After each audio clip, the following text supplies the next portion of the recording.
뉴욕 증시 3대 지수부터 함께 보시겠습니다. 네, 보시는 것처럼 하루 만에 일제히 반등했습니다. S&P 500은 5,000선을 하루 만에 회복했습니다. 0.96% 오르면서 5,000.62로 장을 마쳤습니다. 나스닥도 상당히 큰 폭으로 반등했습니다. 15,859.15로 장을 마쳤습니다. 1.3% 올랐고요. 다우존스 38,424.27로 장을 마쳤습니다. 어제 아침의 하락은 사실 그러니까 우리 시간으로 어제 아침의 하락은 역시 하루 차익 실현하는 계기를 좀 빌미를 준 셈입니다. 올해 경기 침체가 한 번은 와야 금리를 내릴 수 있을 거다. 아니다. 이대로 쭉 연착륙으로 간다. 의견이 팽팽하게 엇갈리고 있는데요. 일단 간밤에는 후자 쪽이 훨씬 우세했다고 할 수 있습니다. 이런 가운데 제프리 건들락 더블라인 캐피털 최고 경영자는 올해 연준의 금리 인하폭이 0.5%포인트, 그러니까 많아야 2번 인하하는 데 그칠 걸로 예상하고요. 금리 인하 시기도 6월에 시작될 걸로 내다본다고 인터뷰하면서 시장이 그동안 올해 금리 인하의 폭과 시기를 엄청나게 과대평가했다고 밝히기도 했는데요. 미국 매체 폴리티코가요. 연준의 제롬 파월 의장이 미국 하원의 금융서비스위원회, 우리나라로 따지면 국회 정무위 같은 곳입니다. 금융기관들 보는 국회 정무위 같은 곳인데 여기에 소속된 미국 민주당 여당 의원들과 비밀 만남을 가졌다고 보도했습니다. 올해 금리 인하가 좀 늦어지면 대선에 악영향을 미칠까봐 지금 미국의 집권당인 민주당이 걱정을 좀 한다는 얘기가 우리도 하고 있는데 당연히 미국에서도 얘기하고 있겠죠. 실제로 그런 분위기가 있는데 예상보다 강한 1월 CPI가 나오자마자 이런 비밀 회동을 가졌다는 겁니다. 폴리티코는 의원들의 말을 인용해서요. 파월 의장이 1월 CPI를 보고 놀라지 않았다. 최근 지표가 자신들의 예상과 일치한다고 말했다고 보도했습니다. 또 이달 말에 개인 소비 지출 물가 PC 보고서가 더 많은 정보를 줄 거라고 얘기했다고도 전했습니다.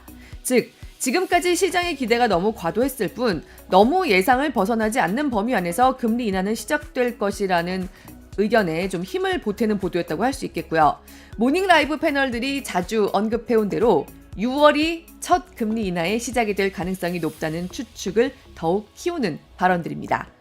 네, 이런 가운데 금리 가 보면요. 이렇게 금리 먼저 보도록 하겠습니다. 금리 가 보면요. 이렇게 시장의 안도감이 바로 돌아오면서 어제는 급등했던 미 국채 금리 2년물과 10년물 모두 일제히 하락했습니다. 그리고 어제 하락했던 기술주들을 비롯해서 주가는 일제히 올랐습니다. 여기서 윈비즈 맵으로 가보시겠습니다. 윈비즈 맵 보시면요. 역시 다시 상큼상큼한 초록색입니다. 특히 엔비디아의 기세가 무섭습니다. 사실 엔비디아는 어제 아침에도 0.3% 정도밖에 안 떨어졌습니다. 그리고 간밤에는 다시 시원하게 오르면서요. 어제 아침에 시가총액 4위 아마존을 제쳤는데 하루 만에 구글의 모기업 알파벳도 제치고 마이크로소프트와 애플에 이어서 시총 3위에 올랐습니다. 엔비디아, 지금 월가 기관들이 엔비디아 목표가를 850달러까지 앞다퉈서 올리고 있는데요. 이미 739달러까지 와 있습니다. 지금까지의 상승 속도를 생각하면 정말 멀지 않아 보이는 숫자입니다. 800이나 850이요.